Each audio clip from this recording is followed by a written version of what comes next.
Bom, boa noite, pessoal. Nós vamos começar hoje aqui, vamos ter agora o tempo da nossa reflexão.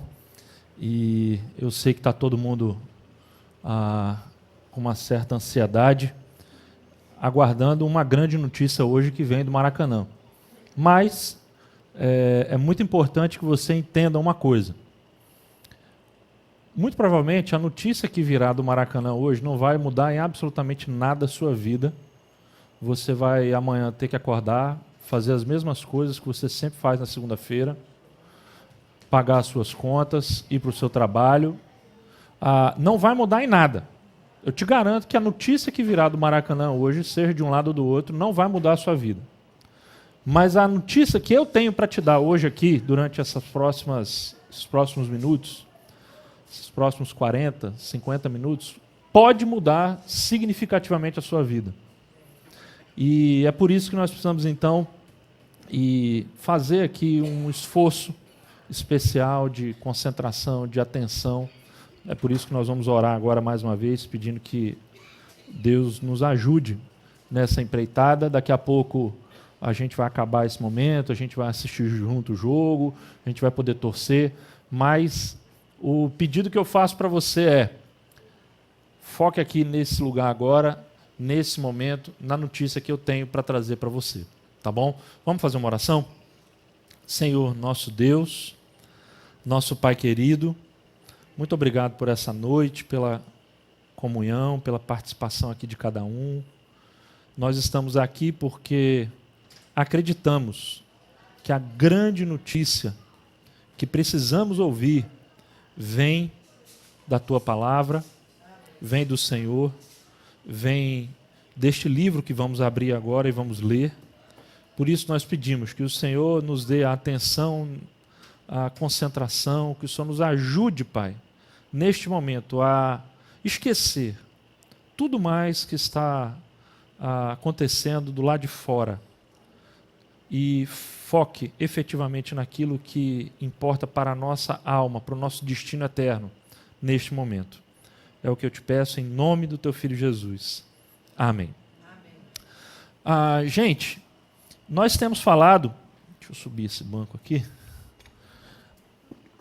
Nós temos falado aqui, começamos no domingo passado, sobre essa grande notícia. É importante que você saiba que essa grande notícia tem a ver, e a Cláudia vai me ajudar ali a passar os slides, tem a ver com algo que Deus fez em nosso favor.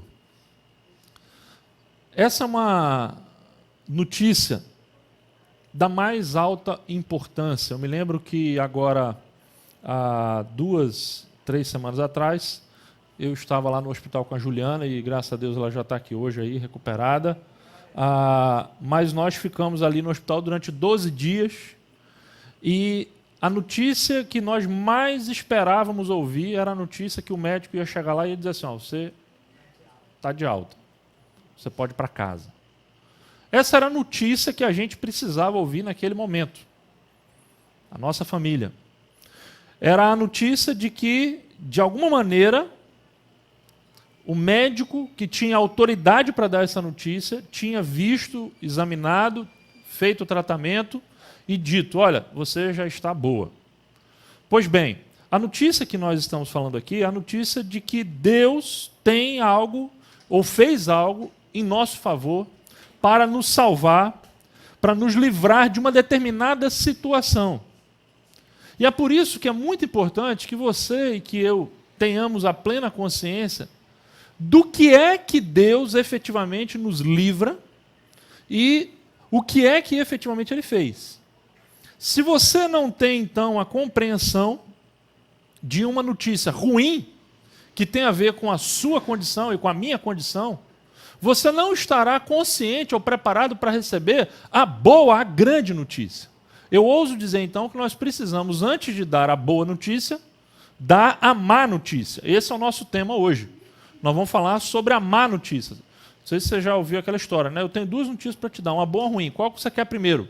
Nesse caso, eu preciso te dar a ruim primeiro. Porque a notícia boa será tão boa na medida em que a ruim for muito ruim. Dá para entender isso? Se você não tiver consciência de quão ruim é essa notícia que eu vou te dar hoje, você não terá a dimensão de quão boa é a notícia que eu vou te dar no domingo que vem. Então, hoje, o nosso tema é exatamente sobre a má notícia. Mas eu não vou dar só apenas uma má notícia. Você não veio aqui para ouvir uma má notícia, isso não é nenhum presságio para daqui a pouco. Enfim, eu estou querendo apenas que você tenha consciência da nossa condição diante de Deus. É isso que nós vamos falar hoje. No domingo passado eu li um texto do profeta Isaías que eu vou reler agora, porque esse texto ele tem sido um texto de referência para a gente. Eu tenho certeza que ao final dessas 6 semanas, se você vai acompanhar aqui essa série, você vai quase que decorar esse texto, porque nós vamos usar muitas vezes. Ele resume muito bem a situação que nós queremos transmitir. Vai lá, equilibrista. Você está bom, hein, Natanzinho? Vai lá, você consegue. Então, Isaías capítulo 6, do versículo 1 ao versículo 8.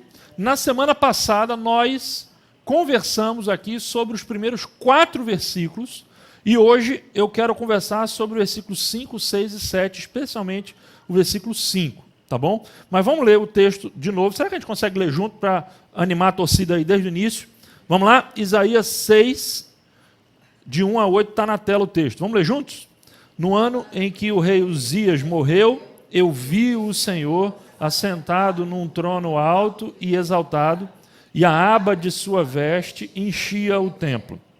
Acima dele estavam serafins, cada um deles tinha 6 asas, com 2 cobriam o rosto, cobriam os pés, e com 2 voavam, e proclamavam uns aos outros: Santo, Santo, Santo é o Senhor dos exércitos, a terra inteira está cheia da sua glória. Ao som das suas vozes, os batentes das portas tremeram e o templo ficou cheio de fumaça. Então gritei: ai de mim, estou perdido, pois sou um homem de lábios impuros e vivo no meio de um povo de lábios impuros. Os meus olhos viram o Rei, o Senhor dos exércitos. Logo, um dos serafins voou até mim, trazendo uma brasa viva, que havia tirado do altar com uma tenaz. Com ela tocou a minha boca e disse: veja, isto tocou os seus lábios, por isso a sua culpa será removida e o seu pecado será perdoado. Então ouvi a voz do Senhor conclamando: quem enviarei? Quem irá por nós? E eu respondi: eis-me aqui, envia-me. Esse é o texto que nós lemos. Nós estamos falando do profeta Isaías, que viveu aproximadamente 700 anos antes de Cristo, numa situação específica de crise nacional. Na semana passada a gente conversou que ele, no ano da morte de um rei que havia governado por 50 anos, ou seja, num período crítico da história, da política local, teve uma visão de Deus, ele viu Deus. E assim a gente explorou essa situação, mostrando que muitas vezes é justamente num período de crise, num período de perda, de desestabilidade, que nós, quando levamos um susto, vemos Deus. Normalmente a gente passa a vida distraindo com coisas, com trabalho, com uma série de situações, e a gente não se apercebe da presença de Deus. E de repente, numa hora de crise, de susto, de perda, a gente tem aquele tino de que, opa, a vida é mais do que isso aqui. E a gente tem uma visão de Deus. É o que Isaías teve. Ele teve uma visão de Deus, e a partir dessa visão de Deus, ele teve uma visão de si mesmo. Isso aqui é muito importante a gente entender, porque se a gente não tiver uma visão própria a partir da visão de Deus, muito provavelmente a gente vai ter uma visão distorcida de quem nós somos. Isso não é simplesmente uma pergunta filosófica, é uma pergunta espiritual. O que é você? Quem é você? Se a nossa visão de quem nós somos não tiver como referência a visão de Deus, então a gente está caminhando para uma visão distorcida de quem nós somos. Foi o que aconteceu com Isaías. Ele teve uma visão de Deus, e a partir daí ele teve uma visão dele mesmo. E qual foi a visão dele? Olha só o versículo 5, o que ele disse.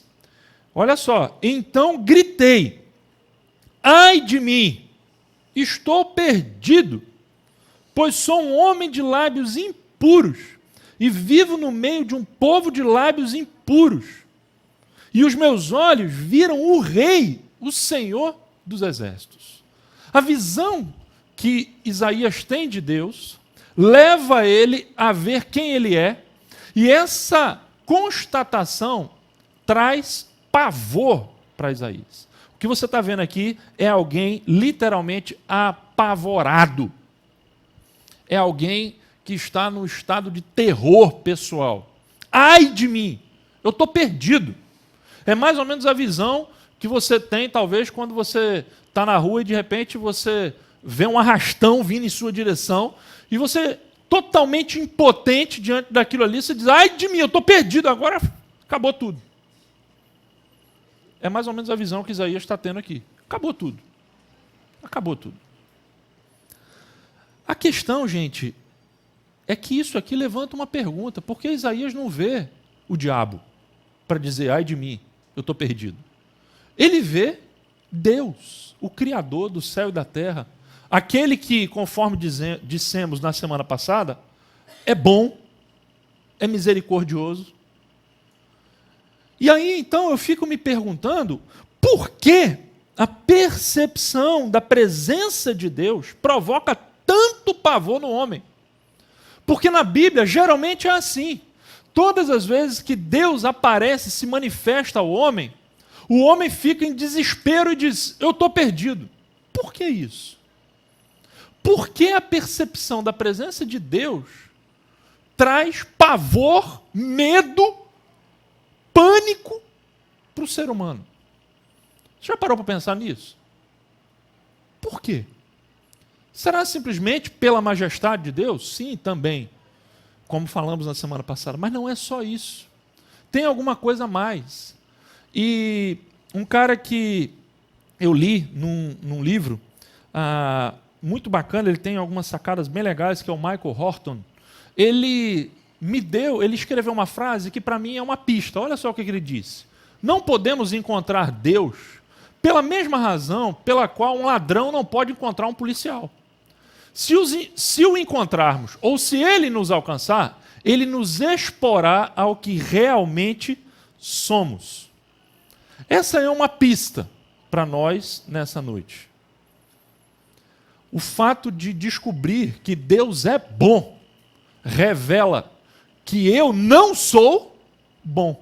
E por isso, o meu pânico, o meu medo, o fato de descobrir que Deus é luz, expõe as trevas que existem dentro de mim. É por isso que encontrar com Deus, gente, é uma coisa perigosa. Porque muitas vezes, encontrar com Deus é a mesma reação que você, que é um aluno mediano, tem quando você encontra aquele carinha lá na sua sala que só tira 10. O pessoal costuma chamar esse cara de CDF, né? Já vou falar. Não vou nem falar o que isso significa, mas está lá o sujeito.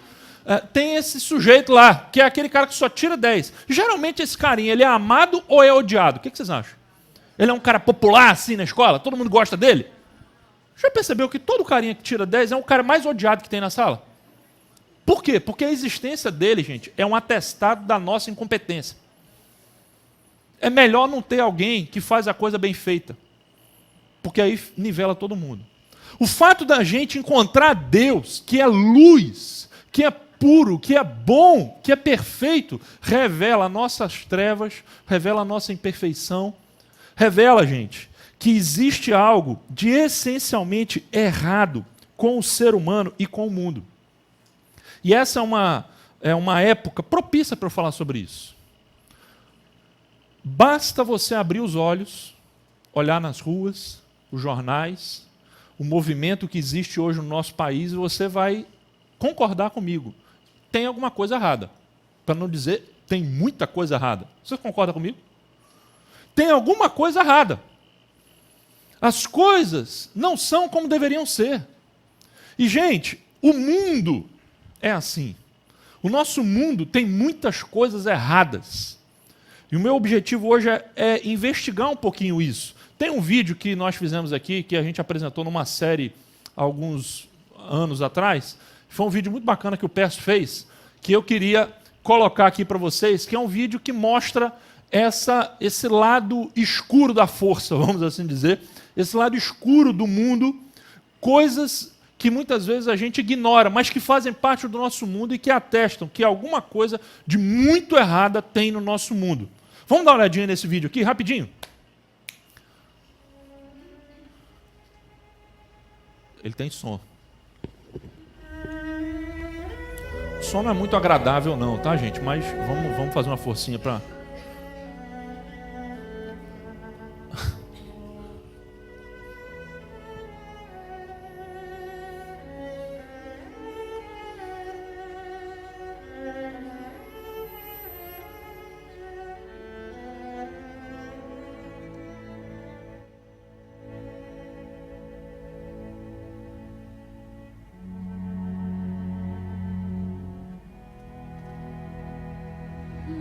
La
sentença é o Senhor que lhe dê. A sentença é o Senhor que lhe dê.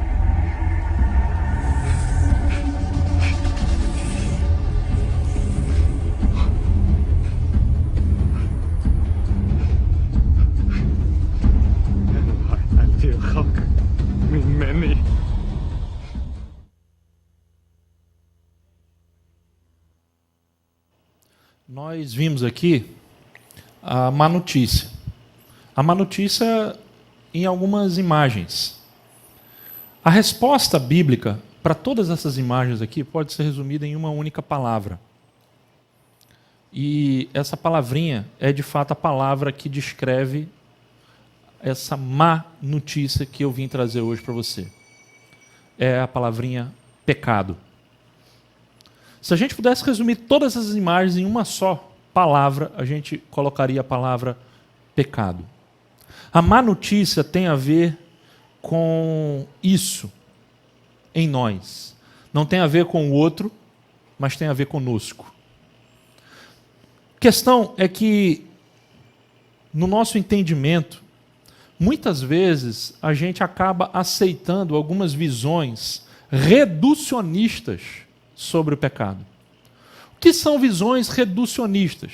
São visões simplistas, que tendem a simplificar a coisa demais e perder, então, o seu verdadeiro significado. A gente tem, por exemplo, duas alas, que são alas reducionistas em relação ao pecado. A gente tem a direita religiosa conservadora e a gente tem a esquerda religiosa liberal.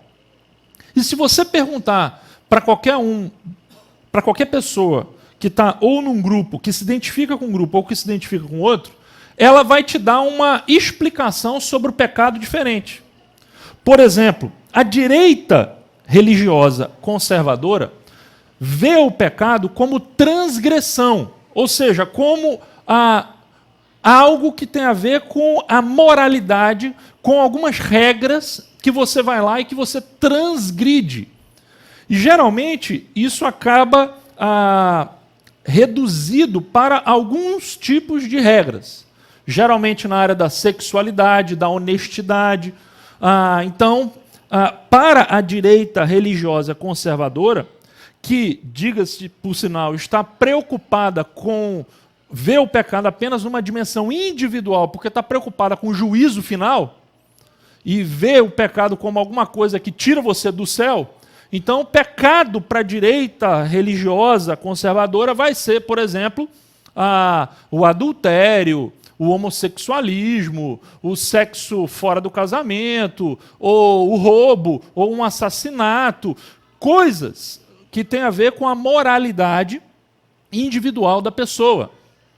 E aí, então, e muitas vezes até com usos e costumes, como, por exemplo, fumar, beber, coisas desse tipo, que constituem, então, pecado. Pecado para a direita religiosa conservadora é isso. Se você for para a esquerda religiosa liberal, você vai perceber que o pecado não é mais entendido como transgressão, mas é entendido como omissão. O pecado não é aquilo que você faz porque você pula cerca. O pecado é uma atitude omissa diante dos males sociais. Então o pecado é visto numa dimensão coletiva e não apenas individual. Então o pecado para a esquerda religiosa liberal é, por exemplo, a omissão diante de grandes questões sociais que nós estamos vivendo. Então, não ir numa passeata pode ser um pecado para a esquerda religiosa liberal, porque você precisa se envolver, se engajar efetivamente, politicamente, para mudar a situação do país. Você tem que cuidar do pobre. Então, enquanto a direita religiosa conservadora está preocupada com as questões moralistas, a esquerda religiosa liberal está preocupada com as questões sociais. Para um esquerdista religioso liberal, não importa se ele é homo, hétero, a opção sexual dele, ou se ele divorciou 1, 2, 3, 4 vezes, se ele tem filho com 3, 4, 5 mulheres diferentes. Isso não importa, isso não tem problema nenhum, isso não é pecado. Contanto que ele se envolva efetivamente com a questão dos males sociais.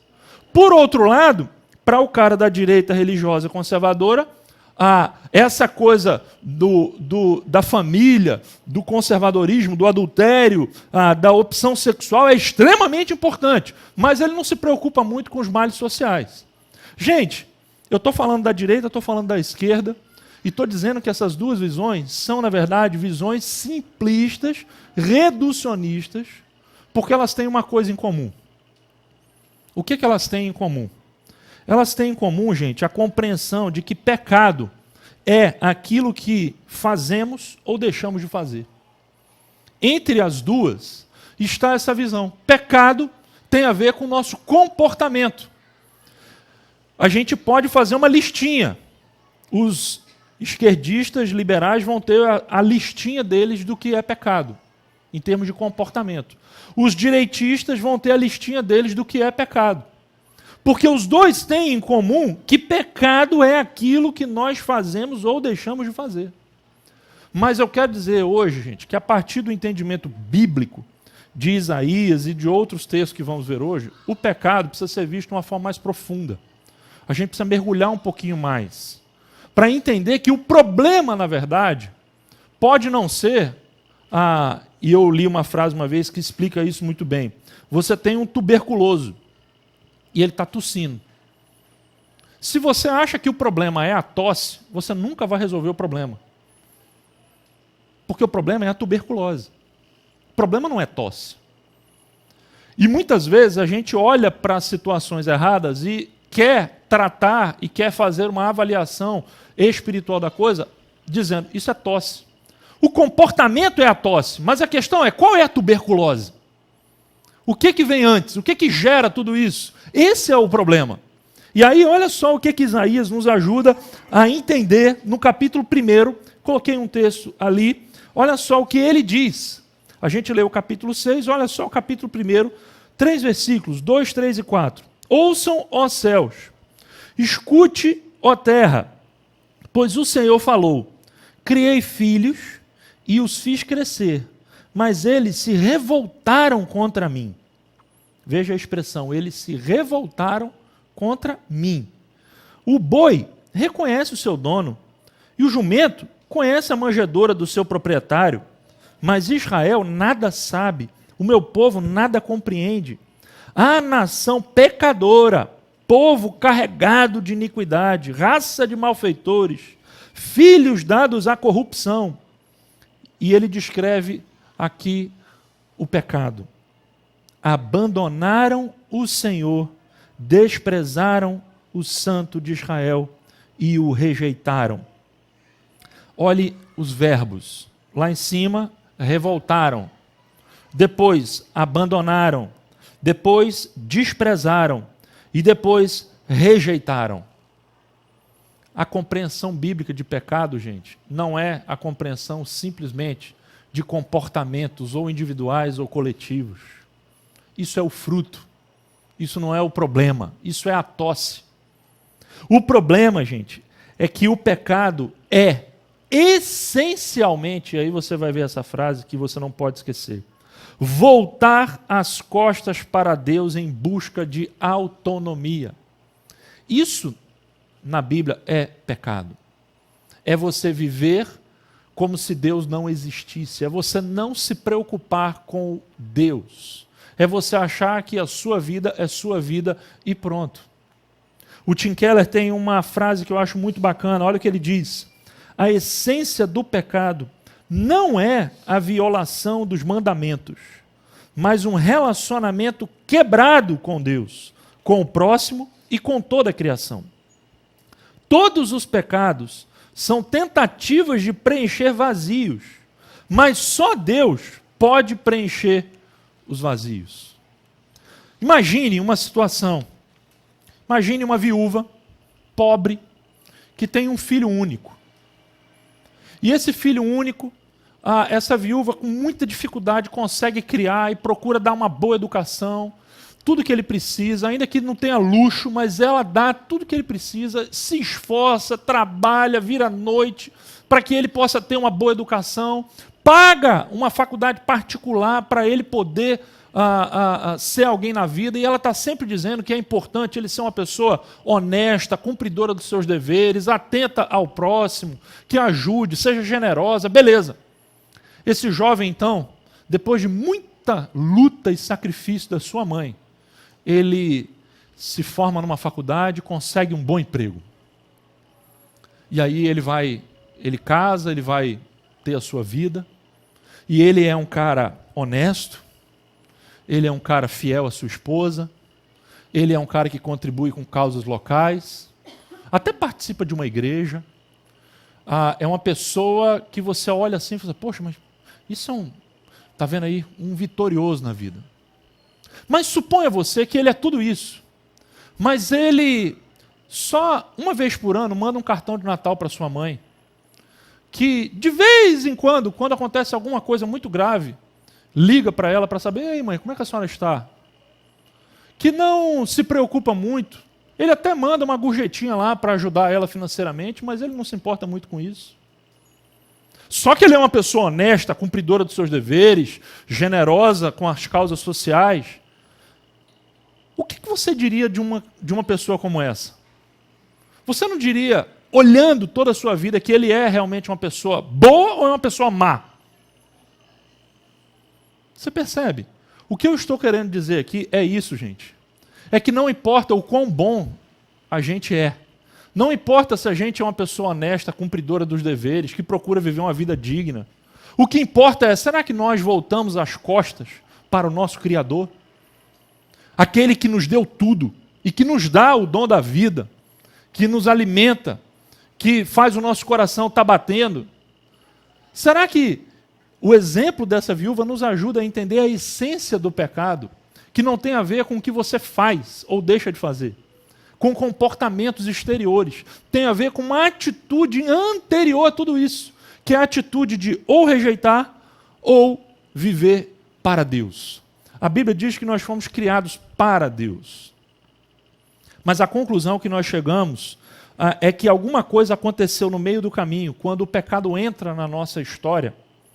E a conclusão que Paulo chega, num versículo que sintetiza tudo, em Romanos capítulo 3, é a seguinte: todos pecaram e estão destituídos da glória de Deus. Todos pecaram, ou seja, o pecado é uma realidade universal. Todos os homens caíram nessa situação de se esquecer do seu Criador. E o estado pode ser descrito ou visualizado nessa imagem que você está vendo ali. Você já viu essa imagem? Você está com o seu celular, você está com o seu aplicativo, com o seu tablet, e de repente aparece essa figurinha ali. O que isso significa? O que significa isso? Que a sua bateria está o quê? Acabando. Sabe o que é o homem? O homem é isso aqui, ó. É alguém que se desconectou da fonte de vida e ele está ainda respirando, mas o seu tempo é curto. Por quê? Porque ele está desconectado. Ele ainda tem sobrevida. Estamos lá, estamos vivendo, levando a vida, somos capazes de fazer coisas boas aqui e ali, mas no final das contas a gente é como essa imagem. Os nossos dias estão contados. É como a música do Sérgio Pimenta. Uma folha ao vento esperando para cair. Essa é a situação do homem em pecado, porque ele se voltou contra o seu Criador. Qual é a consequência disso? Eu quero hoje destacar para vocês apenas 3 situações. Eu tentei mostrar para você o significado do pecado do ponto de vista bíblico, mas eu queria rapidamente colocar para vocês 3 consequências disso na nossa vida. A primeira consequência é que o pecado nos escraviza. A busca pela liberdade acaba se tornando uma escravidão. A Bíblia diz, gente, que todo aquele que vive pecando é escravo do pecado. Quando Deus criou o ser humano, deu a esse ser humano liberdade. mas não deu a esse ser humano autonomia. Você sabe qual é a diferença de liberdade e autonomia? É possível ser livre, mas não ser autônomo. Autônomo, a palavra autonomia vem de duas palavrinhas. Auto, que é você mesmo, é o self em inglês, e nomos, que quer dizer lei. Autonomia significa você ser independente e criar as suas próprias leis. A questão é que você vive num mundo que tem leis. Leis que quer você queira, quer não, quer você acredite, quer não, existem. Você é livre, mas você não é autônomo. Aliás, o que eu vou dizer aqui agora é que quando o pecado contamina a nossa vida, até mesmo a liberdade a gente perde.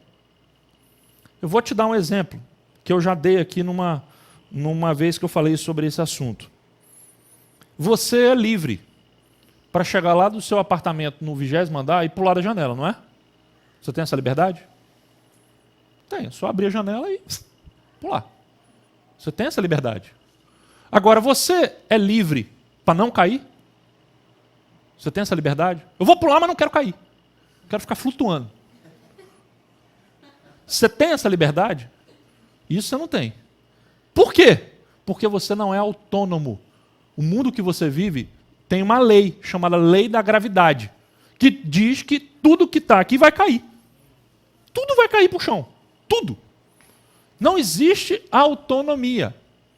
Você, quer queira, quer não, está sujeito a essa lei. Deus nos criou e criou esse mundo com leis que funcionam. E não são apenas leis físicas, leis que têm a ver com uma série de coisas, com os nossos relacionamentos, com as nossas emoções, com a nossa espiritualidade.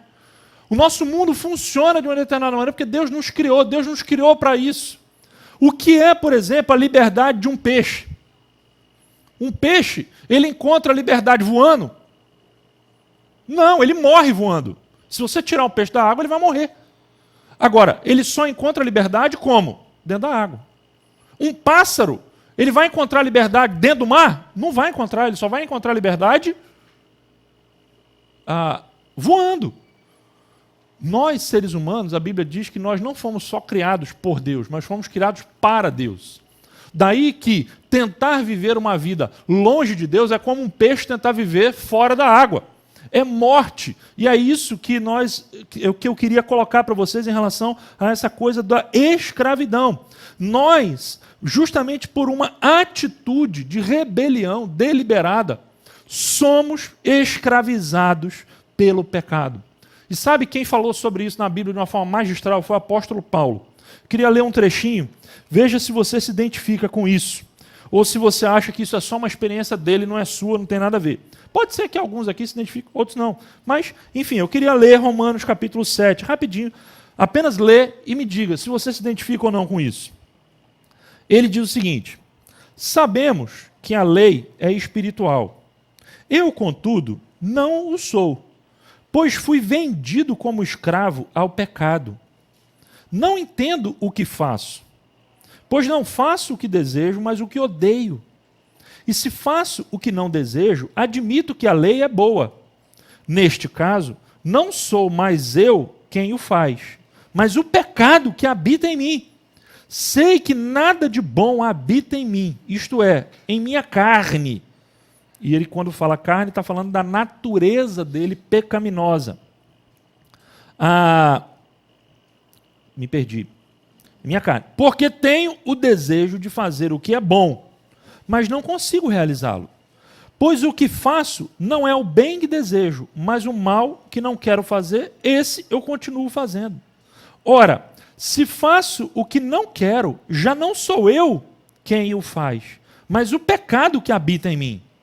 Assim, encontro esta lei que atua em mim. Quando quero fazer o bem, o mal está junto a mim. No íntimo do meu ser, tenho prazer na lei de Deus, mas vejo outra lei atuando nos membros do meu corpo, guerreando contra a lei da minha mente, tornando-me prisioneiro da lei do pecado que atua em meus membros. Miserável homem que eu sou, quem me libertará do corpo sujeito a esta morte. Será que você se identifica com isso? Será que você já não teve situações em que você está convicto que você tem que fazer uma coisa, que é o certo, mas você se sente impotente, você não consegue fazer? Por sua vez, você também pode ter situações em que você sabe que não deve fazer algumas coisas, mas você vai lá e faz. Você não consegue não fazer. Gente, o que o pecado faz é isso. Ele coloca a nossa alma viciada. A gente se torna presa fácil. Ele é mais forte do que nós. Já viu aquela história? É mais forte que eu. É mais forte mesmo. É mais forte do que você, é mais forte do que eu. O pecado nos escraviza. O homem, quando abandonou o seu Criador, abandonou porque ele queria ser livre. E justamente, querendo ser livre, ele se tornou escravo. Em busca da autonomia, ele perdeu não apenas a autonomia, mas também a liberdade. Pecado nos escraviza. Segundo lugar, o pecado nos desumaniza. Ou seja, o pecado nos torna piores e não melhores. Gente, pecado, por mais que o mundo hoje tenha glamourizado o pecado, e todas as vezes que a sociedade hoje usa a palavra pecado, tem um glamour, né? Então, por exemplo, você olha assim, tem da cor do pecado, né? Então, assim, é uma coisa legal. Ou então você olha para aquele garoto lá, é algo tentador, é algo bom. Tipo assim, o pecado é algo que vai te libertar. Pecado é uma coisa que, para o mundo, pecado é uma coisa legal. Mas a verdade das Escrituras é que o pecado, ele tira de você uma parte da sua essência de ser humano. Você já viu esse filme aqui? Eu Sou a Lenda. Você já viu esse filme? Alguém viu esse filme aqui? Esse filme é bacana, é um filme de ficção que mostra num futuro não tão distante um vírus letal que entrou na humanidade e que criou uma espécie de seres absurdamente agressivos, que já não são mais seres humanos, são ex-seres humanos, mas que só pensam em matar, em devorar, em destruir. Só vivem nas trevas, eles não podem ver a luz. Gente, esse filme é uma ilustração para mim do que é o pecado.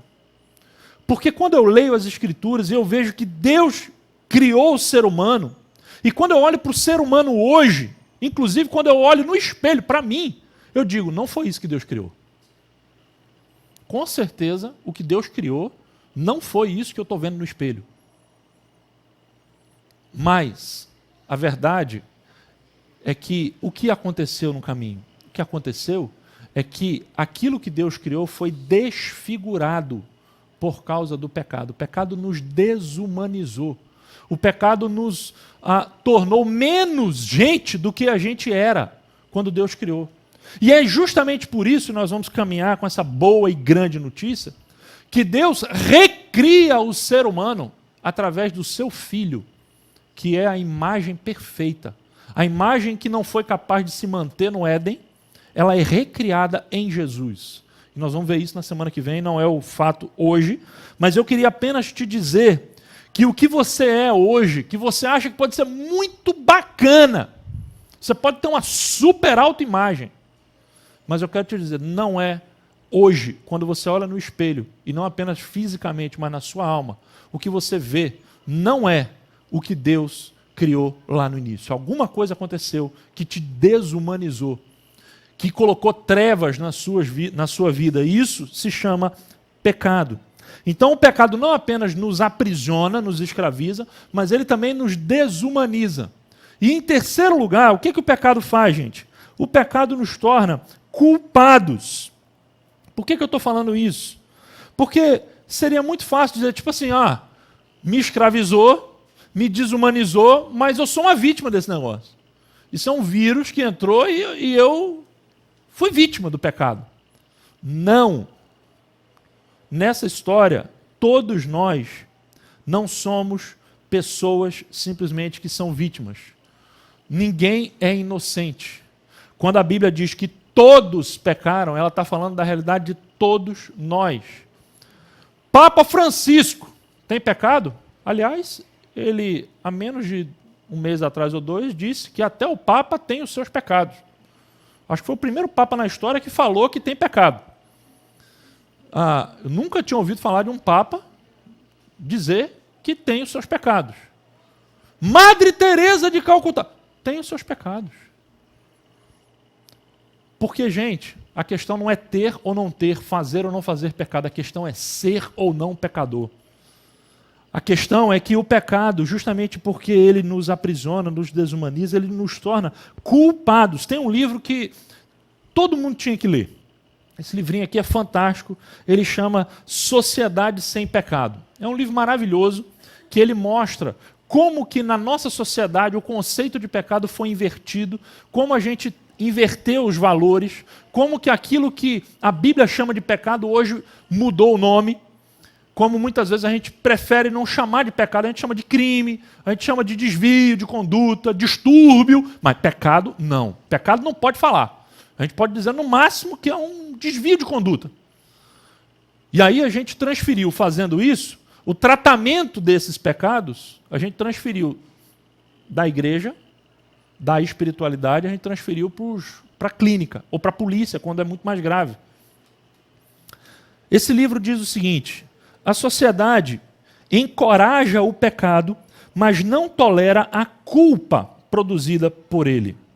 Gente, você já percebeu como a palavra culpa, hoje, é uma palavra quase proibida? Tipo assim, você vê uma pessoa que está sofrendo com a culpa, a primeira coisa que você vai fazer com ela: que isso? Você não pode se sentir culpado. Culpa não leva a lugar nenhum. A nossa sociedade, gente, é uma sociedade especialista em dizer para a gente se livrar da culpa. Esse livro, o cara fez uma pesquisa numa grande biblioteca nos Estados Unidos, e ele pesquisou lá livros e revistas e editoriais com o título culpa, que tivesse a palavra culpa. E todos os artigos que ele encontrou sobre a palavra culpa, nenhum deles falou que a culpa era alguma coisa positiva. Todos eles falaram que era uma coisa negativa. Então, por exemplo, alguns títulos que ele achou: como não ser severo consigo mesmo, a culpa pode levá-lo à loucura, livrando-se das culpas, pare de se desculpar, culpa, livre-se dela, não alimente o monstro da culpa, não é sua culpa. Você já percebeu que na nossa sociedade a gente só tem vítimas, a gente não tem ninguém culpado. E aí a gente reclama do nosso país hoje porque a gente quer justiça. Mas como que haverá justiça se ninguém assumir as suas próprias culpas? Assumir que não tem culpa. Como? Esse livro diz uma coisa fantástica. Olha só o que ele fala. Eu queria ler mais um trechinho aqui. As pessoas tornaram-se especialistas em mudar o agente da culpa, fazendo de bode expiatório os pais, as decepções da infância e outras disfunções que fogem ao controle delas. Não importa qual seja o seu problema, se você é um assassino em série ou apenas alguém lutando contra um desequilíbrio emocional, sempre existe a possibilidade de facilmente encontrar alguém que lhe explique por que sua falha não é culpa sua e o ensine a silenciar uma consciência conturbada. Em outras palavras, o que ele está querendo dizer é que hoje nós temos desculpas para a culpa, ou seja, maneiras de nos desculpar diante da situação do pecado. Então, por exemplo, se você for no ramo da sociologia, que está ali, ó, é o próximo slide. Se você for pela sociologia, eles vão dizer para você o seguinte: o homem é um produto do seu ambiente. Então, se você tem uma pessoa que cometeu um crime ou fez alguma coisa muito ruim, aí a sociologia vai dizer: não, mas vamos ver, gente, será que se você tivesse as mesmas oportunidades, você não ia fazer a mesma coisa que ele? Se você está lá, foi criado, sabe lá se ele tinha um pai separado, ou se o pai brigou muito. E essa pessoa que fez isso, na verdade, é uma vítima. Ele não é um criminoso. Eu me lembro que quando teve aquele ataque aqui, aquele fato do ônibus 174, depois fizeram um documentário sobre aquele sujeito que ficou com a arma lá e tal, e uma linha começou a dizer, não, ele é uma vítima da sociedade, ele não tem culpa de fazer aquilo. É análise sociológica. Eu não estou dizendo que coisas não aconteçam que possam potencializar o nosso pecado. Estou falando de você dizer simplesmente, não tem culpa, afinal ele é vítima. É essa a questão. Se você for pela ciência genética, você vai encontrar a seguinte resposta. Nossos comportamentos têm uma orientação genética. E há muita discussão sobre isso aqui, principalmente hoje, em relação à questão da homossexualidade. Eu não quero entrar nesse viés aqui, senão a gente ia ficar a noite toda discutindo, debatendo esse assunto. Mas eu quero apenas falar que não só na questão da homossexualidade ou da sexualidade existe essa questão envolvida, mas em uma série de outras questões que hoje, quando as pessoas cometem ou fazem determinadas coisas, há sempre aquela possibilidade de dizer, não, mas isso aí é a genética. Isso não é culpa dele. Você não tem culpa de fazer isso. Então é a mesma coisa, é uma forma que a nossa sociedade encontrou também de tirar a culpa. Outra, a filosofia. A filosofia vai dizer o seguinte, não podemos definir o que é certo ou errado.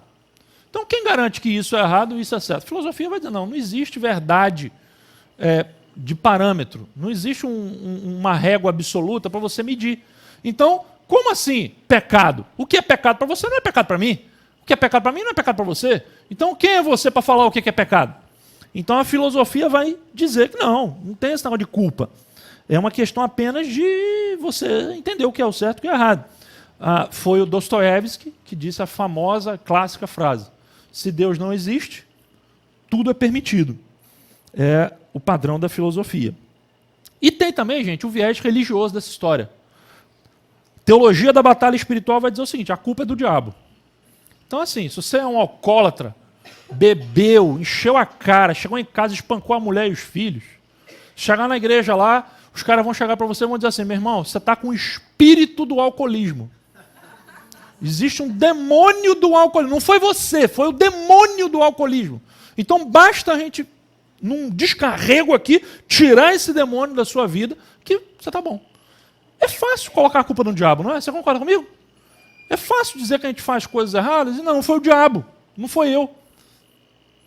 Ou então o sujeito ele tem uma dificuldade imensa para lidar com a sexualidade dele, não consegue ser fiel à esposa, ou a esposa não consegue ser fiel ao marido, o cara vai dizer, não, é um espírito de sensualidade, uma pomba gira que você tem, meu filho.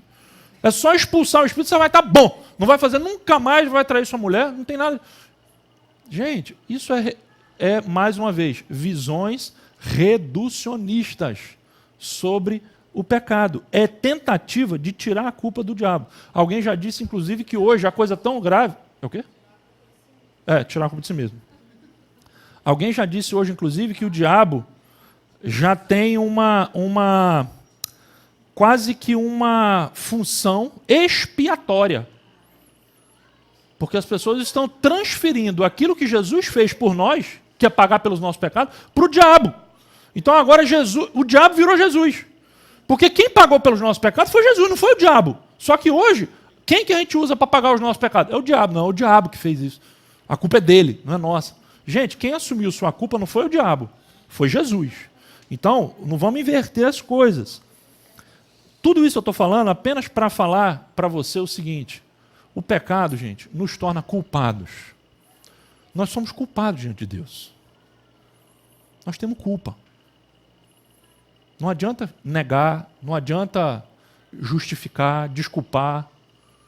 Não adianta. A gente tem que reconhecer. Eu vou falar sobre isso para finalizar e aí para concluir. Melhor, resumindo aqui então, o que eu vi apenas para você, para a gente finalizar. O pecado nos escraviza. Por isso, nós precisamos de quê? Libertação. Segundo lugar, o pecado nos desumaniza. E por isso, a gente precisa também, sabe de quê? De uma transformação. Não adianta só remendar. A gente precisa de uma nova vida. Reconstruir a nossa vida de novo. nós também vimos que o pecado nos torna culpados. E por isso nós precisamos também de quê? De perdão. O pecado, então, nos leva a essa necessidade de libertação total, não da tosse, mas da tuberculose, da raiz do problema. Nós precisamos de uma transformação, porque o que nós somos hoje precisa ser reconstruído, e nós precisamos, em terceiro lugar, de perdão.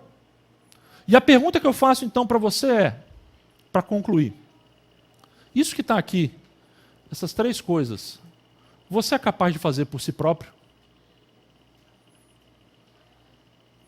Você é capaz de se libertar sozinho, de se transformar sozinho e de limpar a sua vida, a sua barra, de se perdoar? Você é capaz? É possível que se você tem um vício, você pode superar, você pode vencer um vício sozinho. Mas eu não estou falando de um vício. Eu estou falando de uma tendência. Estou falando de uma força interior que provoca tudo mais. A conclusão que nós chegamos hoje, e voltando então para Isaías, hoje eu estou mais ou menos igual aquele pregador, né, que tem 3 pontos. O primeiro ponto, lê o texto. Segundo ponto, sai do texto. Terceiro ponto, no final volta para o texto. Então, mais ou menos assim, mas eu usei outros aqui também. Estou me desculpando. Está vendo como é que a gente tem a tendência de desculpar? Eu estou me desculpando da minha culpa. Só Deus pode resolver o problema do pecado. Está aqui para finalizar. Só Deus pode resolver o problema do pecado. O que Isaías diz? Olha só o que a gente lê na experiência dele. Quando ele diz, ai de mim, eu estou perdido, ele diz, um dos serafins voou até mim trazendo uma brasa viva que havia tirado do altar com uma tenaz. Com ela tocou a minha boca e disse, veja, isto tocou os seus lábios.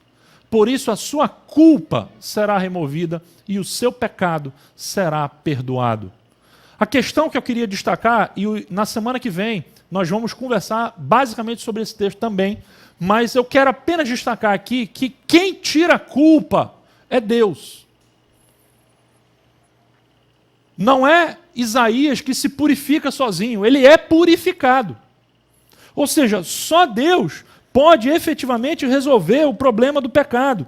A gente leu aquele texto de Paulo em Romanos 7, mas olha o que ele diz em Romanos 8. Olha o que Paulo vai dizer. Você lembra como é que ele terminou? Quem me livrará? Miserável homem que eu sou. Quem me livrará do pecado? E a resposta dele, graças a Deus, por mim mesmo e minha força positiva.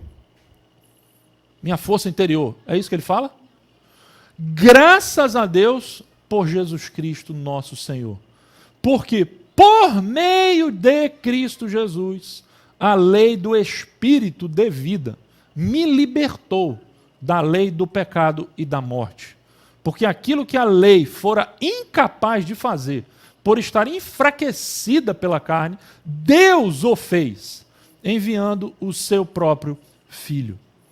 E na semana que vem, a nossa ideia é justamente ver como ele fez isso. Mas é importante que você saiba que o pecado nos condena. Mas, graças a Deus, porque o próprio Deus mandou uma grande notícia. A grande notícia, gente, tem a ver justamente com o que Deus fez para nos libertar e para nos salvar desse estado de coisas que a nossa vida se transforma a partir do pecado.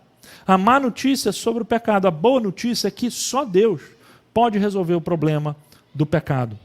Mas sabe qual é a questão que eu queria que você pensasse durante a semana? É que a gente não gosta disso. Sabe por quê? Porque você, como eu, nenhum de nós gosta de depender dos outros. Você gosta de depender dos outros? Você está precisando de uma coisa, não é melhor você resolver sozinho do que depender. Gente, depender dos outros é a pior coisa. Depender de uma carona. Você não ter carro. Aí você depende. Eu me lembro que quando eu tinha um carro, eu não tinha carro, e aí eu namorava a Juliana, usava o carro do meu pai.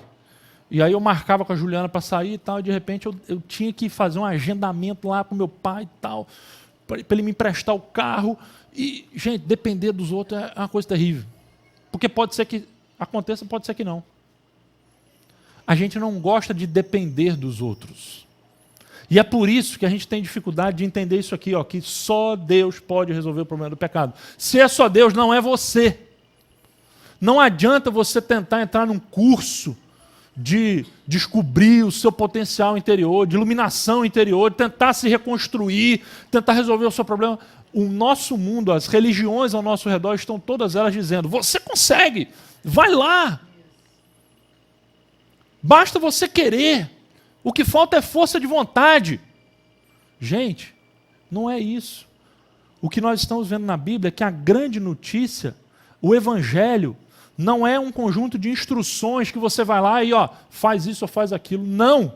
O Evangelho é uma notícia, não é uma instrução. Não é o que você fez, é o que Deus fez por você. É Ele que faz a sua salvação, é Ele que te salva, não é você que se salva. Não adianta você tentar achar que vai conquistar o favor de Deus, a aceitação de Deus, a sua própria salvação com atos de bondade ou atos de penitência. Ontem a gente viu um filme aqui justamente sobre essa questão. Não adianta achar que porque você cometeu uma coisa, você fez alguma coisa errada, você precisa fazer duas certas para compensar a balança. Porque nunca você vai equilibrar essa balança. Você precisa dele. E aí é que está, então, essa questão que nós estamos colocando aqui, o primeiro ponto, só Deus pode resolver. E o outro lado, qual é? O lado nosso. É simplesmente reconhecer que a confissão é o melhor caminho. Se só Deus pode efetivamente resolver o problema do pecado, é Ele que tira a culpa. O que você precisa sair daqui hoje entendendo é o seguinte: o que te resta? Só te resta uma coisa: confessar. Foi o que Isaías fez, não foi? Quando ele disse, ai de mim, eu reconheço que eu sou um homem de lábios impuros e habito no meio de povo de impuros lábios. Sabe por que a confissão é o melhor caminho? Porque olha o que a Bíblia diz sobre esse Deus que pode resolver o problema do pecado. 2 versículos. O que encobre as suas transgressões jamais prosperará, mas o que as confessa e deixa alcançará misericórdia. Quem confessa acha graça diante de Deus. Quem esconde só encontra a sua ira, a sua justiça. Veja o que foi a experiência de Davi, que cometeu um pecado gravíssimo. Confessei-te o meu pecado. No Salmo 51, ele diz, Salmo 32, confessei-te o meu pecado e a minha iniquidade não mais ocultei. Disse, confessarei ao Senhor as minhas transgressões e tu perdoaste a iniquidade do meu pecado. O desafio que eu lanço para você hoje, então, é pare de negar o pecado. Pare de negar que você é pecador. Segundo lugar, pare de tentar se justificar. Ou seja, pare de tentar dar desculpas, de dizer assim, Senhor, tudo bem, eu fiz mesmo isso, é verdade, mas olha, Senhor, não foi culpa minha não, é porque também olha o que aconteceu, ninguém merece. A culpa não foi minha, Senhor. Foi do chefe lá que me provocou, do cara na rua, só viu a fechada que eu levei, Senhor. A culpa não é minha se eu revidei, se eu soltei um palavrão. Ou então, Senhor, o Senhor está vendo a minha filha. Senhor, não tem santo no mundo que aguente uma criança dessa, Senhor. Ou então, Senhor, o Senhor conhece meu marido? O Senhor conhece que homem é esse, Senhor? Minha sogra, Senhor. E aí a gente fica dando desculpa, jogando culpa em todo mundo, menos assumindo simplesmente isso. Sou eu. Sou eu, Senhor. A Bíblia diz que Deus é um Deus de misericórdia. Por isso, Ele vai ouvir qualquer oração que seja feita de joelhos e em lágrimas. Não adianta. Deus acolhe o pecador arrependido. É assim que a Bíblia nos mostra que Deus é. Por isso, a confissão é o melhor caminho. E é isso que nós vamos fazer agora. O objetivo dessa noite foi mostrar a você que o nosso grande problema é o pecado. Esse é o nosso grande problema. Esse é o seu problema. Não ache que o seu problema é porque você ganha pouco. Não ache que o seu problema é a sua mulher. Não ache que o seu problema é seu marido, sua sogra, seu chefe, sua falta de oportunidade. Não é. O seu grande problema, o meu grande problema, se chama pecado. O meu grande problema é que a minha relação com Deus foi cortada por causa do pecado. E todas as outras minhas relações vão depender dessa primeira relação. O meu grande problema é que eu voltei as costas para Deus e que eu vivo como se Ele não existisse. Se de repente um grupo de cientistas chegasse e publicasse uma matéria no jornal provando: a ciência comprovou, Deus não existe. O que ia mudar na sua vida? Tudo bem, não estou falando que não ia mudar. Se não mudar nada porque você acredita que... Mas vamos que fosse verdade. Se não vai mudar nada, se Deus existe ou não existe, não muda nada na sua vida, e nem na minha, é porque então, que diferença Deus faz na minha vida? Se você tem um ente querido e esse ente morre, você vai sofrer muito, não vai? Agora, se você tem um Deus, e de repente se descobre que esse Deus não existe, isso vai desmoronar. E eu digo a você, se Deus não existe, eu vou sair daqui e vou meter um tiro na minha cabeça. É isso que a gente tem que fazer. Se Deus não existe, vamos meter uma bala na cabeça, porque não faz sentido a vida. Agora, se você crê como eu creio que Deus existe, de fato, de verdade, é um Deus misericordioso, um Deus que nos acolhe, então a nossa vida precisa ser redirecionada nesse caminho. Viver em função dele e não esperar que ele viva em função de mim. Vamos fazer uma oração? Eu queria dar um tempo, então, para cada um aqui agora, a gente pudesse fazer uma oração de confissão. Cada um pudesse tentar nomear agora o seu pecado e os seus pecados. Existe o pecado no singular e existe os pecados no plural. O pecado é o abandono de Deus, a rejeição de Deus. E os pecados são uma série de coisas que acontecem em decorrência disso. Vamos orar, cada um de nós ter esse tempo de contrição. A gente vai cantar uma música para terminar o encontro hoje.